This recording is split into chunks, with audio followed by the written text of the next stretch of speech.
Salutations chrétiennes à toute la famille adventiste du mouvement de réforme et à nos amis de par le monde.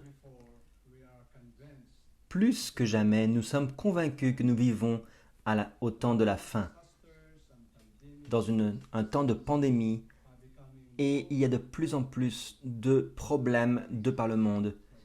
Et cela nous avertit que Jésus revient bientôt. Comment devons-nous nous préparer pour le retour de Jésus?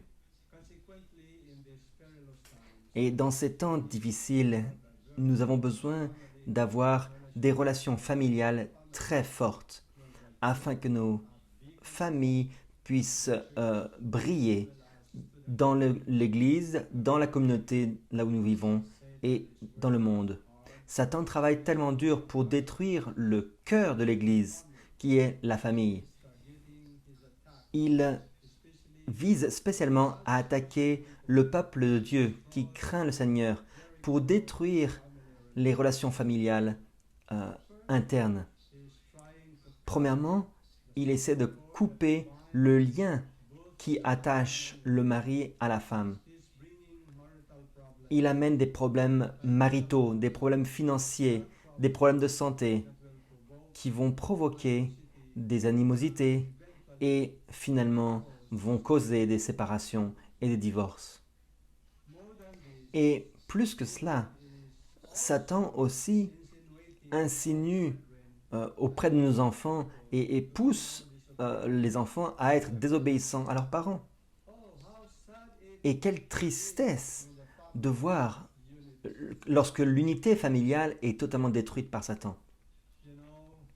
Vous savez, mes chers amis, notre seule sécurité, c'est d'amener nos familles au pied de notre Seigneur Jésus-Christ, qui est notre Sauveur et Seigneur. En réalité, souvent on dit moi, elle, lui.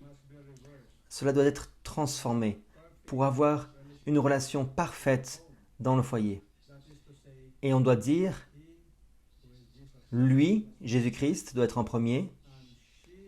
Elle, qui doit être mon épouse ou mon époux.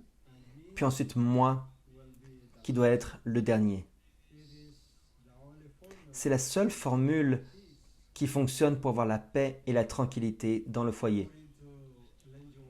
D'après Sir White, dans les documents qu'elle a écrits en 1888, elle disait « Prenez Jésus avec vous dans vos cœurs, vos maisons, et présentez-le à vos voisins. Que vos familles, vos enfants voient la douce grâce de Christ à l'œuvre dans vos cœurs et le résultat dans vos caractères. » Dans Foyer chrétien, page 95, il est dit « Jésus souhaite voir des mariages et des foyers heureux. » Le roi David aussi disait dans Psaume 127 « Si l'Éternel ne bâtit la maison, ceux qui la bâtissent y travaillent en vain. Si l'Éternel ne garde la ville, celui qui la garde fait le guet en vain. » On voit ici que Jésus-Christ doit être le premier. Il doit être le centre de toute famille. Dans Foyer chrétien, page 37, il est dit « La tâche primordiale des chrétiens est de rechercher l'unité dans la famille. L'œuvre à accomplir peut alors s'étendre à tout le voisinage. Ceux qui bénéficient de la lumière ont le devoir de la faire briller en rayons resplendissants. Leurs paroles, embaumées par l'amour du Christ, doivent avoir la saveur de la vie qui donne la vie. » Un des meilleurs exemples d'unité dans la famille, c'est la famille de Noé. Au milieu de l'abomination, c'était seule la famille de Noé qui était fidèle et juste. Dans Genèse 6, versets 5 et 6, il est décrit ici la méchanceté, la malice des gens qui étaient à cette époque-là. Il dit « Et l'Éternel, voyant que la malice des hommes était très grande sur la terre, et que toute l'imagination des pensées de leur cœur n'était que mal en tout temps, il se repentit d'avoir fait l'homme sur la terre et en eut du déplaisir dans son cœur. Et l'Éternel dit, j'exterminerai de dessus la terre les hommes que j'ai créés, depuis les hommes jusqu'au bétail, jusqu'aux reptiles et même jusqu'aux oiseaux des cieux, car je me repens de les avoir faits. Et verset 8, mais Noé trouva grâce devant l'Éternel.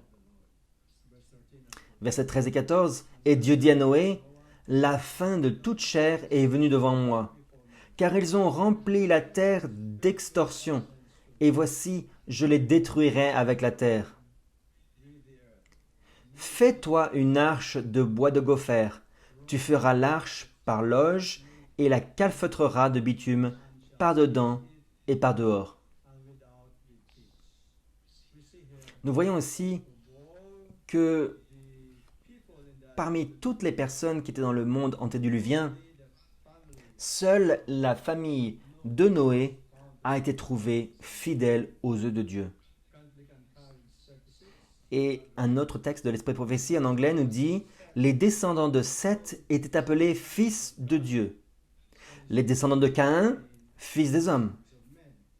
Tandis que les fils de Dieu se mêlaient avec les fils des hommes, ils devinrent corrompus et, en se mariant avec eux, et à travers l'influence de leurs femmes, perdirent leur caractère saint et spécial.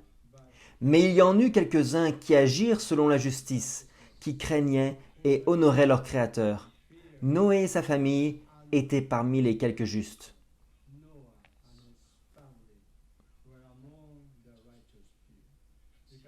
On voit ici que malgré l'iniquité du peuple qui vivait dans le monde antédiluvien, Noé et sa famille étaient les quelques justes qu'il y avait. Et lorsque Dieu a donné l'ordre de construire l'arche, c'était incroyable de voir que tous les membres de la famille de Noé ont travaillé ensemble pour se préparer, depuis le début jusqu'à la fin. Et par leur fidélité, ils ont attiré d'autres personnes pour les aider. D'autres personnes les aidaient. Et lorsque l'arche a été pratiquement terminée et finie, Noé invitait tout le monde à rentrer dans l'arche. Il donnait la possibilité spécialement à ceux qui avaient aidé à la construction. Mais malheureusement, seulement sa famille a finalement obéi et est rentré dans l'arche. Voyons comment le Seigneur a amené les eaux. Dans Genèse 7, versets 11 et 12, en l'an 600 de la vie de Noé, au second mois, le 17e jour du mois, en ce jour-là, toutes les fontaines du grand abîme furent rompues, et les bondes des cieux furent ouvertes. Et la pluie tomba sur la terre pendant 40 jours et 40 nuits. En ce même jour, Noé et Sem, Cham et Japheth, fils de Noé, entrèrent dans l'arche avec la femme de Noé et les 3 femmes de ses fils avec eux.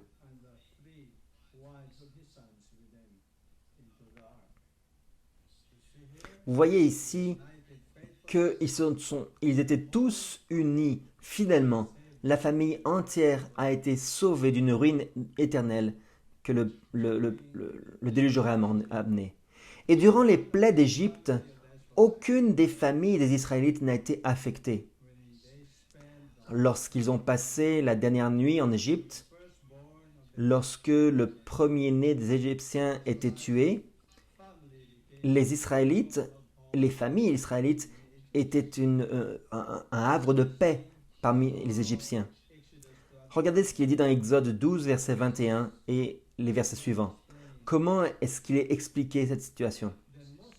Moïse donc appela tous les anciens d'Israël et leur dit, « Choisissez et prenez un petit d'entre les brebis ou d'entre les chèvres, selon vos familles, et égorgez la Pâque. Puis vous prendrez un bouquet d'hysope et le tremperez dans le sang qui sera dans un bassin, et vous arroserez du sang qui sera dans le bassin, le linteau et les 2 poteaux. et nul de vous ne sortira de la porte de sa maison jusqu'au matin.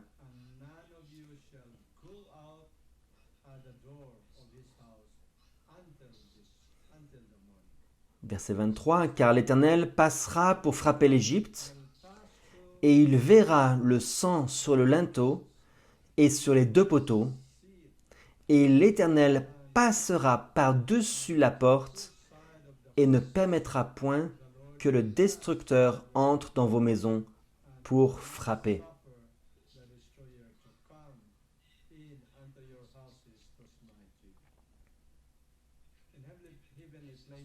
Dans Témoignages pour l'Église, volume 2, page 217, paragraphe 3, il est dit « Quand l'ange destructeur se préparait à passer au-dessus du pays d'Égypte pour frapper les premiers-nés des hommes et du bétail, les Israélites avaient été invités à faire rentrer leurs enfants et à mettre du sang sur les linteaux des portes de leur demeure, et personne n'en devait sortir, car quiconque serait trouvé parmi les Égyptiens périrait avec eux. »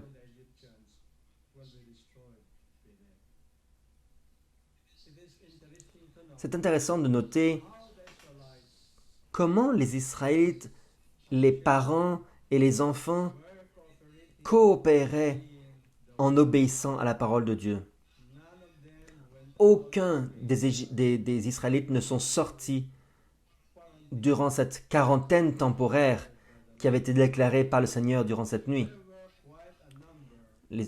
L'Esprit prophétique continue, il nous dit « Il y eut de nombreux Égyptiens qui furent poussés à reconnaître, par les manifestations des signes et des miracles ayant eu lieu en Égypte, l'existence du vrai Dieu.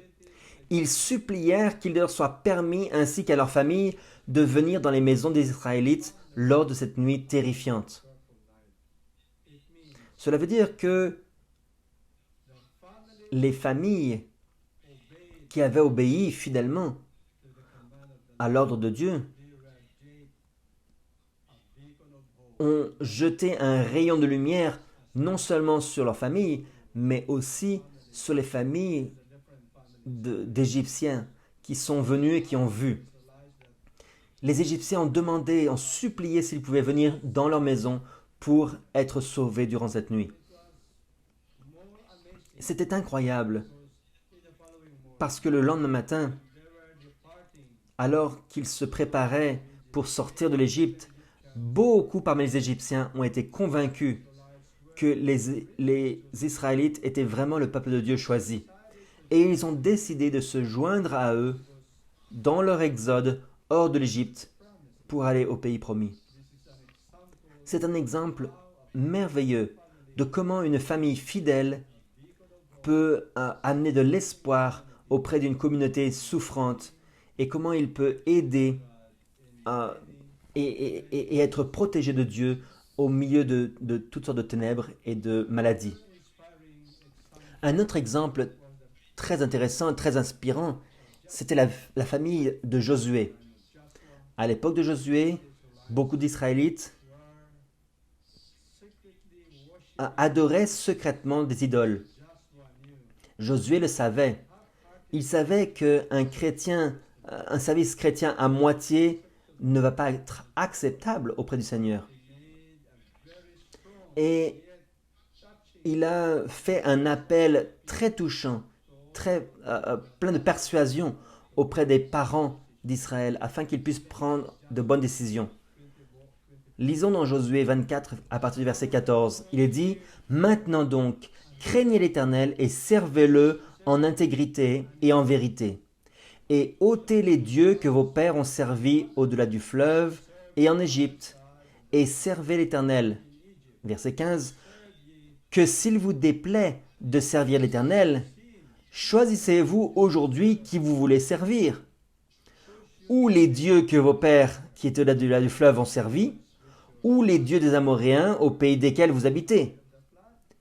Mais pour moi et ma maison, nous servirons l'Éternel. »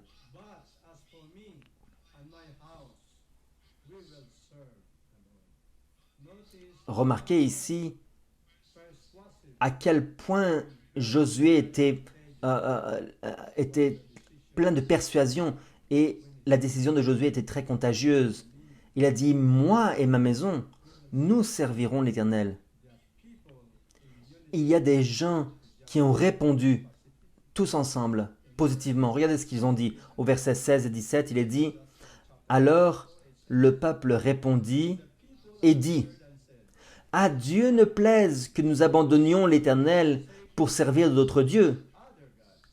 Car l'Éternel notre Dieu est celui qui nous a fait monter, nous et nos pères, hors du pays d'Égypte, de la maison de servitude, et qui a fait devant nos yeux ces grands signes, et qui nous a gardés dans tout le chemin par lequel nous avons marché, et entre tous les peuples parmi lesquels nous avons passé.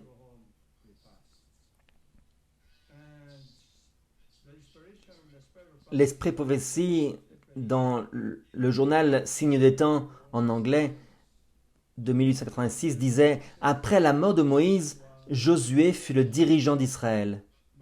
Mais malgré le fardeau que cela représentait, il ne pouvait pas oublier les devoirs qu'il avait envers sa propre famille. Il demandait si le peuple allait servir Dieu pleinement et allait garder ses commandements. Puis, il déclara avec force, « Moi et ma maison, nous servirons l'Éternel. » Ceci devrait être le langage de chaque père et mère de nos jours.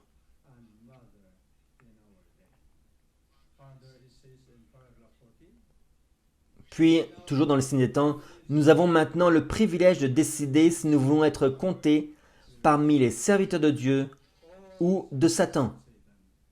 Et chaque jour, nous montrons par notre comportement quel maître nous avons choisi. Si nous sommes sages, nous déciderons, comme l'a fait Josué, « Moi et ma maison, nous servirons l'Éternel. »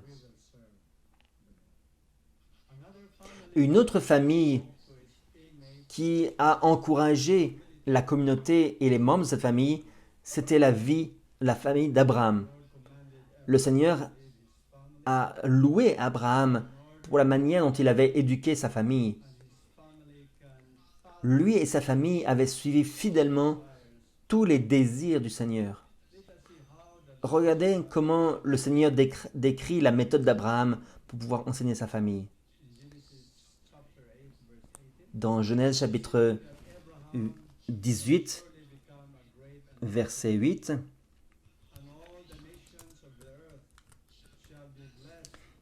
Genèse chapitre 18, verset 8, il dit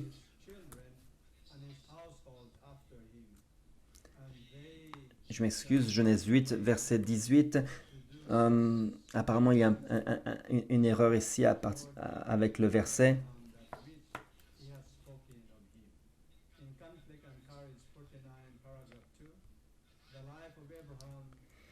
Dans le livre Conflits et courage, il est dit « La vie d'Abraham, l'ami de Dieu, était marquée par un strict respect envers la parole de Dieu. Il cultivait la religion dans son foyer. La crainte de l'Éternel imprégnait toute sa maisonnée. Il était le prêtre de sa maison. Il considérait sa famille comme un devoir sacré. Son foyer comportait plus de 1000 âmes et il les dirigeait tous, parents et enfants, vers le divin souverain. »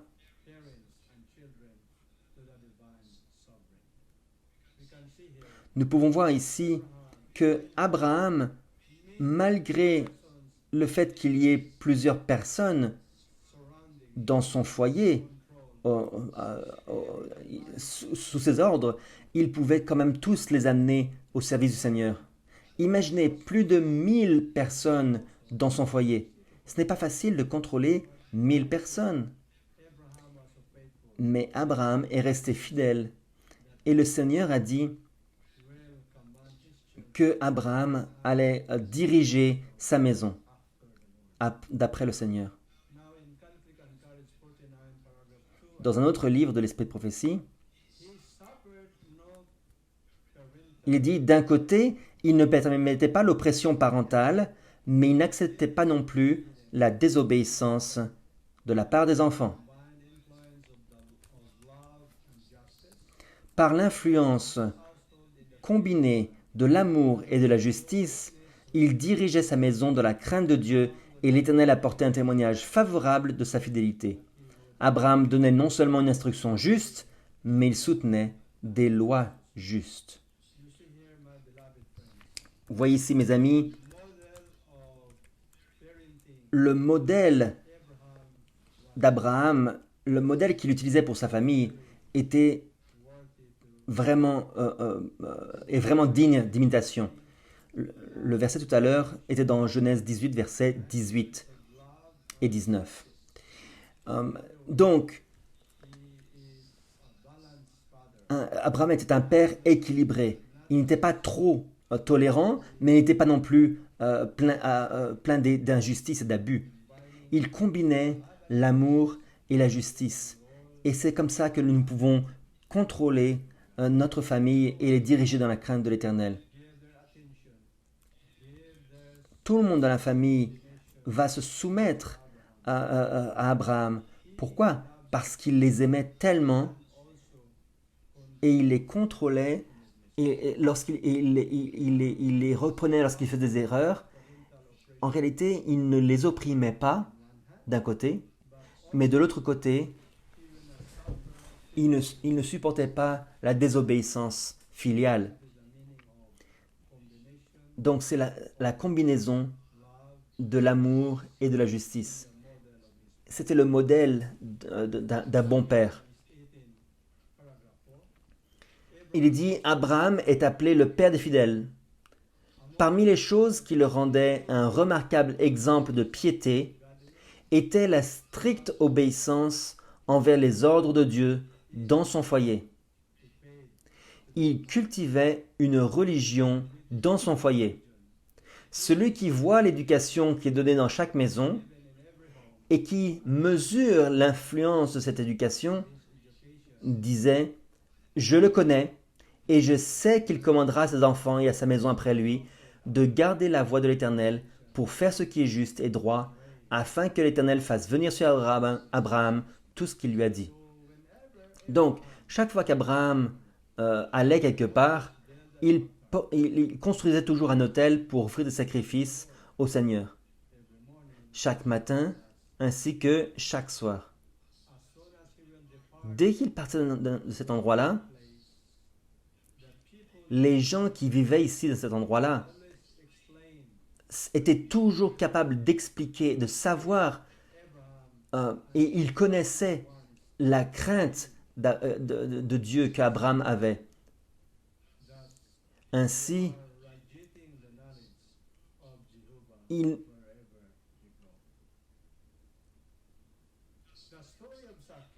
l'histoire de Zachée aussi est une leçon très vivante pour nous. Lorsqu'un père est converti, il va aussi avoir une influence énorme sur sa famille, auprès de sa famille. Lorsque le Seigneur Jésus était sur la terre, il a prêché l'évangile du royaume éternel de partout. Il guérissait les malades, il chassait les démons et il faisait de nombreux miracles. Et bien sûr, le pays entier d'Israël a été transformé. Ceux qui aimaient véritablement la vérité, ceux qui avaient faim et soif de justice, tous suivaient le Seigneur. Et Jacques, Jean, etc. l'ont suivi. Et lorsque les dirigeants juifs, les dirigeants religieux, les pharisiens, les sadducéens étaient effrayés, ils voyaient que beaucoup de gens suivaient le Seigneur, ils avaient peur qu'eux-mêmes les suivent.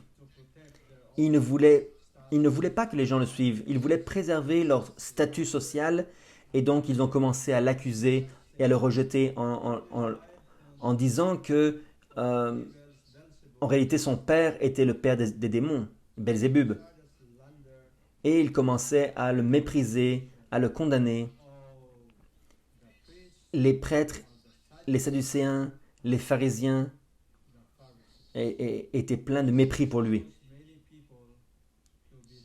Et beaucoup de gens ont été trompés par ces rumeurs. Et comme ils respectaient la puissance des dirigeants, ils n'ont pas osé suivre le Seigneur Jésus.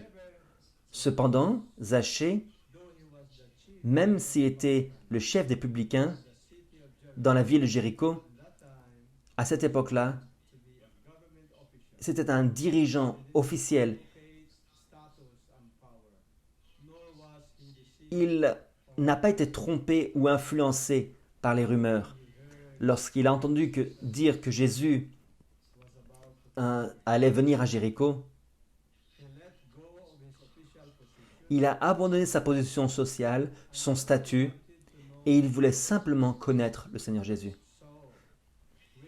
Et donc, lorsque Jésus est entré à Jéricho, il voulait véritablement le voir, mais il ne le pouvait pas, parce qu'il y avait beaucoup de gens, et il n'était pas assez grand pour voir Jésus. Alors, malgré les rires d'autres personnes et les rumeurs qui couraient sur son compte, il a couru, il est monté sur un sycomore pour voir le Sauveur qui allait passer. En le voyant, Jésus lui a dit, Zachée, descends, car aujourd'hui je dois demeurer dans ta maison. Par conséquent, Zachée a reçu le Seigneur Jésus-Christ joyeusement. Dans Luc 19, verset 8, il est dit, et Zachée, se présentant là, dit au Seigneur, voici Seigneur, je donne la moitié de mes biens aux pauvres, et si j'ai fait tort à quelqu'un en quelque chose, j'en rends le quadruple. Et Jésus lui dit, aujourd'hui, versets 9 et 10, aujourd'hui, le salut est entré dans cette maison, parce que celui-ci aussi est fils d'Abraham.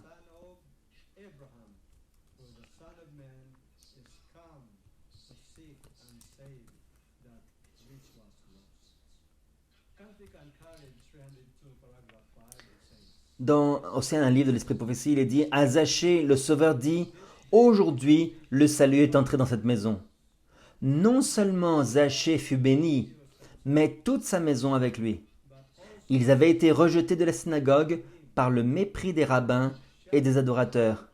Mais maintenant, étant la maisonnée la plus favorisée de tout Jéricho, ils se rassemblèrent dans leur propre maison pour entendre le divin enseignant et écouter pour eux-mêmes les paroles de vie. Ce livre n'est pas traduit malheureusement en français. C'est incroyable de voir que le salut est entré non seulement pour Zachée, mais aussi pour toute sa famille avec lui. Un père converti, un parent converti, va rejeter une lumière favorable auprès de tout son foyer. Et la famille de Zachée s'est unie avec lui et ont reçu Jésus-Christ comme leur sauveur personnel. Et ils sont devenus aussi une lumière pour leur communauté. Mes chers amis,